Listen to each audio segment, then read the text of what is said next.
Mestre, André Mendonça dá um checkmate em Gilmar Mendes, o estrategista do Supremo. Gente, eu vou trazer agora para você uma notícia maravilhosa. André Mendonça simplesmente destruiu Gilmar Mendes com uma manobra jurídica absurdamente inteligente e estratégica. Olha só o que está acontecendo agora, nos bastidores da política em Brasília. Uma nova situação começou a chamar a atenção dentro do Congresso Nacional e já movimenta conversas, posicionamentos e articulações entre deputados e outras lideranças políticas. Quando algo assim surge no cenário político, rapidamente o assunto começa a ganhar repercussão e levanta debates sobre os possíveis impactos que essa situação pode trazer para o país. E como sempre, cada novo episódio na política brasileira acaba abrindo espaço para novas discussões e novos capítulos dessa história. Lá vai mais um. O Mendonça não apenas garantiu que o Vorcaro continuasse preso, fizesse a delação, mas também isolou Gilmar Mendes e impediu qualquer movimento para soltar o banqueiro criminoso. Foi uma jogada de mestre que encurralou o ministro Gilmar, que se acha o político mais enxadrista do Supremo. E eu vou te mostrar agora como que Mendonça deu esse checkmate aí em Gilmar, e lá no final eu vou te revelar como que essa manobra também protegeu outro ministro que estava sofrendo uma pressão enorme nos bastidores para mudar o seu voto. Olha aqui como que saiu essa coluna da Malu Gaspar no jornal o Globo. Master, transferência de Vorcaro para firmar delação afasta risco Gilmar Mendes. Primeiro, gente, olha o cenário. A segunda turma do STF está julgando a prisão do Vorcaro. E o prazo termina hoje. 3 ministros já votaram para manter a prisão. O próprio Mendonça, Luiz Fux e Cássio Nunes Marques. Lembre que o Toffoli se afastou desse julgamento. Falta apenas, então, o Gilmar Mendes votar. E aqui vem o problema. Olha aqui. Gilmar vinha indicando a interlocutores que entregariam voto com recados à Corte, ao STF e à Polícia Federal, e possivelmente até a favor da prisão domiciliar. Ou seja, tudo indica que Gilmar ia votar para soltar o Vorcaro, mandando ele para uma prisão domiciliar, alinhado aos interesses da classe política que está aí apavorada com uma delação em ano eleitoral, e também alinhado, é claro, em especial, aos interesses de Toffoli e de Moraes, que estão enrolados até o pescoço nesse escândalo. E tem mais, gente, tem mais. Como até que se encerre o julgamento virtual às 23 horas e 59 minutos desta sexta-feira, hoje, ainda é possível mudar o voto até lá, e com um placar de 2-2, Vorcaro poderia ser solto. Entre os próprios ministros do Supremo se cogitava a possibilidade de o grupo de Gilmar, Alexandre de Moraes e Toffoli convencer Nunes Marques a mudar de opinião. Vocês entenderam a gravidade disso? Gilmar, Moraes e Toffoli estavam articulando nos bastidores para convencer o Nunes Marques a mudar o seu voto. Se conseguissem, o placar ficaria 2-2, ficaria Alexandre de Moraes, ficaria o próprio André Mendonça junto com o Fux e do outro lado Gilmar e Nunes Marques. E ficando 2-2, o Vorcaro seria solto. Olha aqui comigo. Nunes Marques, ao longo dos últimos dias, sofreu pressão dos bastidores para mudar o voto. Então a gente tem o seguinte, o Gilmar Mendes preparando o voto para soltar, o trio Gilmar, Moraes e Toffoli pressionando o Nunes Marques e o prazo até 23 horas e 59 minutos dessa sexta-feira para mudarem tudo. E aí o que o André Mendonça fez? Uma jogada genial. Ele transferiu o Vorcaro da penitenciária para uma sala da Polícia Federal antes mesmo da conclusão do julgamento. E olha aqui os efeitos dessa manobra segundo o Globo. A medida também serve para esvaziar os efeitos de um possível voto divergente do decano da Corte, Gilmar Mendes, e reduzir a pressão nos bastidores para que Nunes Marques mudasse o entendimento nesse caso. Ou seja, Mendonça esvaziou o voto do Gilmar, protegeu Nunes Marques da pressão. Como? Gerando aqui um fato consumado. Ao transferir Vorcaro da penitenciária, que tem condições mais severas, para a Polícia Federal, que tem condições mais parecidas com a de uma prisão domiciliar, o Mendonça esvaziou o argumento de que não tinha motivos para manter o ex-banqueiro em uma penitenciária. E mais, ele sinalizou que a delação já está em curso, está começando, foi dar a largada, eu mostrei no último vídeo para vocês, dificultando agora qualquer reviravolta.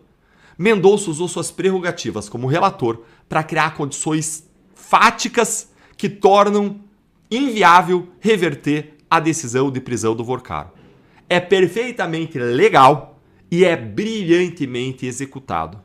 E aqui está a ironia. O Gilmar Mendes, que se vende como grande estrategista político do STF, o dono daquilo que ele chama de Pátio dos Milagres, que é a sua antessala, o mestre do xadrez jurídico, ele foi completamente superado por André Mendonça.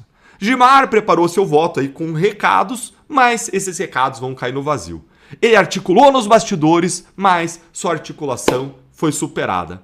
Mobilizou Moraes e Toffoli, pressionou no Nunes Marques e no final, Mendonça simplesmente anulou toda a estratégia com uma decisão certeira.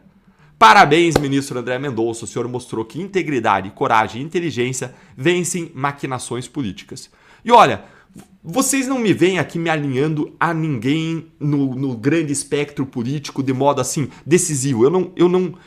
Eu acredito em Deus e eu sei que as pessoas são falíveis. Dificilmente eu aposto todas as minhas fichas em uma pessoa. Mas André Mendonça, eu estou disposto a apostar as minhas fichas.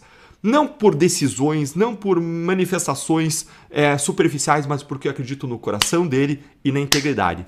Eu postei aqui alguns dias atrás um vídeo dele, de uma pregação que ele fez lá na igreja do Carlito Paz, a igreja da cidade em São José dos Campos. E essa pregação mostra a trajetória dele.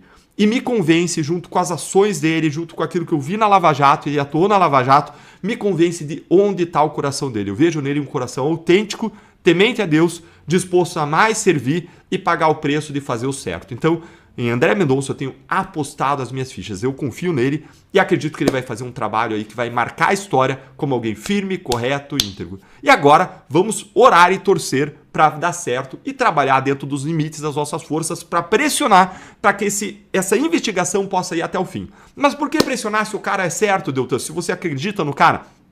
Gente, a Lava Jato ela só foi à frente porque a sociedade pressionou. A gente precisa manter a pressão para criar um ambiente para que o André Mendonça possa trabalhar e para que ele não seja atropelado. Veja que já tinha uma articulação aí para reverter o voto do Nunes Marques. A gente precisa manter a pressão. E me conta aí nos comentários. Você ficou orgulhoso da jogada aí do Mendonça? Master e JBS repassaram 18 milhões à consultoria que pagou o filho de Nunes Marques. Diz o texto, o Banco Master e a JBS repassaram 18 milhões a uma empresa de consultoria que fez pagamentos ao filho do ministro Cássio Nunes Marques do Supremo Tribunal Federal. Os repasses realizados entre agosto de 2024 e julho de 2025 aparecem em documentos do Conselho de Controle de Atividades Financeiras, o COAF, referentes às movimentações do Master. O banco de Daniel Vorcaro enviou 6 milhões e 600 mil reais à Consult. A JBS, controlada pelos irmãos Joesley e Wesley Batista, outros 11 milhões e 300 mil. As transações correspondem à totalidade do que foi recebido no período analisado pelo COAF, pela empresa, que declarou o faturamento de R$ 25.500. A discrepância levou o órgão vinculado ao Ministério da Fazenda a classificar as transações como incompatíveis com a capacidade financeira da empresa, indicando que alguns dos valores podem ter origem não formal, ou seja, o documento aponta que o entra e sai de dinheiro não bate com o volume movimentado até ali e que os altos repasses repentinos poderiam representar o uso dessa empresa apenas para a passagem de recursos. Entre os pagamentos feitos pela essa empresa, por essa consultoria nesse período, levantados pelo COAF, foram identificados 11 pagamentos que totalizaram R$ 281.630 ao advogado Kevin de Carvalho Marques, de 25 anos, filho do ministro Cássio Nunes Marques. Os pagamentos foram feitos por meio do escritório de Kevin, do qual ele é o único responsável, segundo o registro da Ordem dos Advogados do Brasil. O advogado Kevin de Carvalho Marques afirmou que o pagamento é lícito oriundo do exercício regular da advocacia, voltada ao fisco administrativo. O Estadão diz que procurou o ministro Nunes Marques, que não comentou o tema. Aí tem uma informação aqui, uma nota da JBS que diz que, como toda grande empresa brasileira que lida com a complexidade do sistema tributário nacional, contrata consultores para apoiar a sua atuação nessa área entre eles a Consult Inteligência Tributária, essa empresa que efetuou os pagamentos ao filho do ministro. O Master foi procurado pela reportagem e não respondeu. Já o escritório do filho do ministro afirmou que o pagamento é lícito decorrente do exercício regular da advocacia. O escritório do filho do ministro que só tem ele, então ele mesmo respondeu. Só tem ele, ele mesmo respondeu. Muito bom. A atuação para a empresa mencionada foi voltada ao fisco administrativo, segundo ele.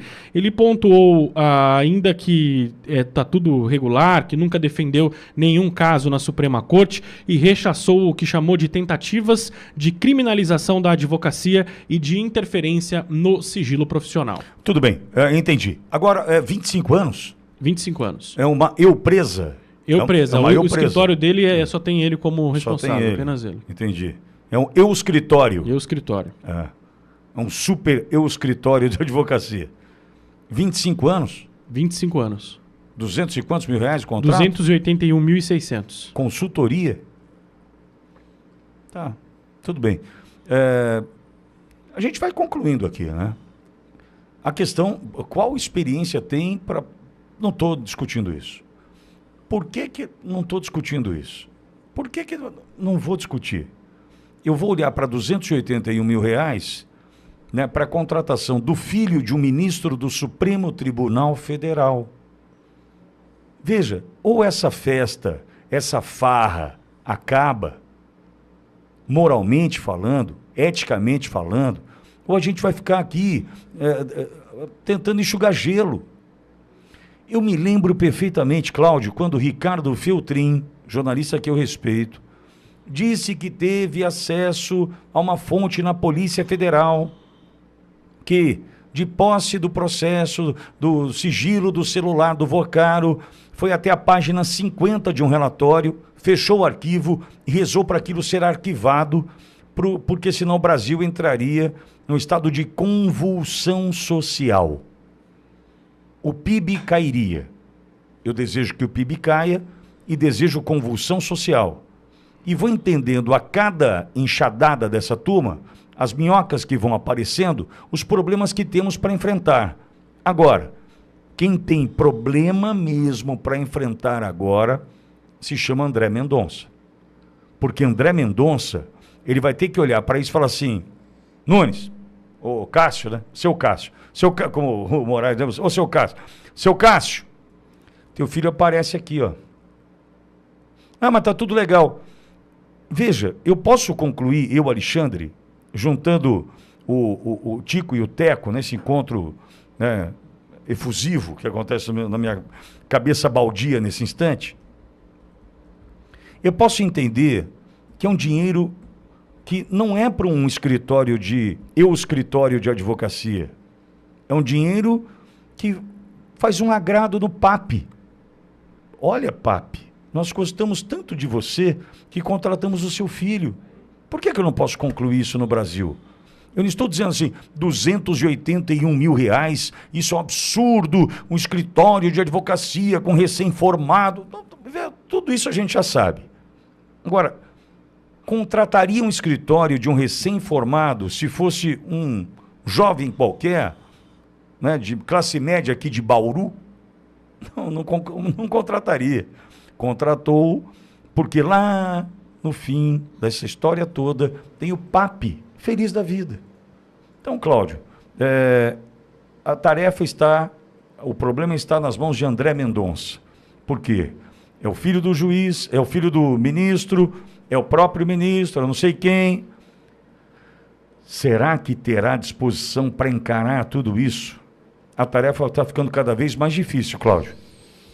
Alexandre Pitoli, primeiro essa informação relativa ao Kevin, filho do ministro Nunes Marques, ele é muito importante ser posta, porque a gente tem que lembrar dos princípios constitucionais, da impessoalidade, da moralidade.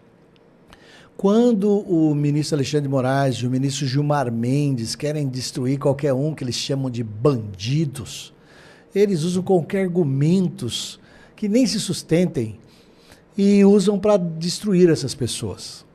Eles usaram isso para dizer lá que o procurador da República, Deltan Dallagnol, que integrava a força-tarefa da Lava Jato, que ele começou a ser perseguido dentro do Ministério Público Federal, ele renunciou, ele exonerou-se, ele saiu do Ministério Público, não tinha nenhum processo contra ele. Depois ele entrou para disputa como candidato a deputado federal do Paraná, foi eleito o mais votado do Paraná, e aí o TSE do Alexandre de Moraes recebe uma denúncia óbvia dos esquerdistas e julga e caça o mandato do deputado Deltan Dallagnol, dizendo que ele pensou em pedir exoneração do Ministério Público para não ser posteriormente levado dentro de um inquérito lá dentro, em um processo administrativo, e lá na frente ser exonerado, expulso do Ministério Público. Então, como ele ficou com medo disso, ele malandramente saiu antes. E por conta desse pensamento que o Alexandre de Moraes, Gilmar Mendes e eles pensaram, eles decidiram e chutaram para fora do Congresso um deputado federal. E rasgaram milhões de votos dos cidadãos. Essa palhaçada que eles fazem, se nós usarmos o mesmíssimo modelo de pensamento deles, tinha que mandar prender o jovem advogado, porque eles também podem falar o que quiser, quebrou o princípio da moralidade e o princípio da impessoalidade. Mas o advogado Kevin, ele fez a prova da OAB e passou no distante ano de 2024. Ou seja, talvez façam 2 anos que ele é um advogado escrito na ordem.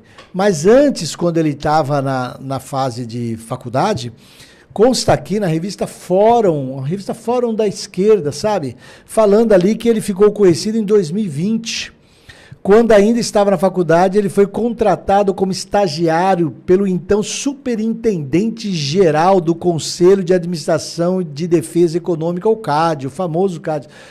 E que o cara chamava Alexandre Cordeiro. Para quê? Porque esse cara queria fazer o Bolsonaro, fazer esse cara subir na vida.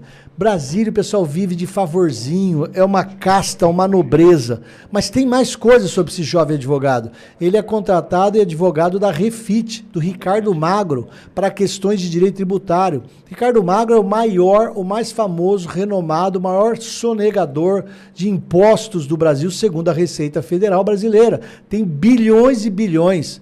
O estado do Rio de Janeiro tem bilhões para receber desse senhor, e São Paulo também. E quando teve evento lá em Nova York, em que o governador do Rio de Janeiro foi, o governador de São Paulo, Tarcísio, pelo menos quando começou a surgir a notícia, ele teve a vergonha de não participar e sentar na mesma sala, na mesma mesa com um cara que é um grande sonegador.